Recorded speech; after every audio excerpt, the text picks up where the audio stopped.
ჩემი ბედის დედა ვატირე რა. მაგმა გამიყიდა სახლი. გამოვედი ნერვემოშულზე ტაქსი გავაჩერე ჩავჯექი და წავიდა ეს ტიპი ვიღაცას არ დაეჯახა. გადმოხტი მანქანიდან მეთქი ხალხო ხო კარგად ახართ, რამე ხო არ დაგემართად. უყურებ ბიჭო ამ ტიპს ჩემი ცოლი არ უძეს მანქანაში. გადმოვიყვანე მანქანიდან და მაგარი უგალიჯე სახეში რა. და ამ ტიპმა ადგა პატრულში არ დარეკა. მოვიდა ეს პატრული დამიწერეს 500 ლარიანი ჯარი იმაში. წავედი მე იქ ორთაჭალაში. მეთქი ამ ჯარი იმას გავასაჩივრებ რა. და მანქანის კარებს ვაღებ გადმოვდივარ და მეცა ძაღლი ბიჭო. ისე დამგლიჯა, ძლივს გადამარჩინე და ეხლა გამოვედი საავადმყოფოდან, რომ შეხედე რა დღეში.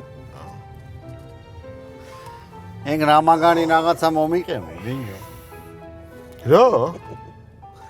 მე კიდევ წუწუნებდი, რა მაქვს აწუწუნო მე. თურმე კაცს აგერა, კარგი სტრაკი აქვს მოთნული. რა ბიჭო, გააჩერე ერთი მანქანა გადამოდი აბა. ბიჭო, მე კი გავაჩერებ და გადმოვალ, მაგრამ გაიხსენე რომ ბედი არა გაქვს დღესა, გაიგე?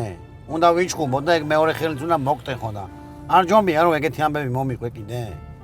მინდი მოყევი.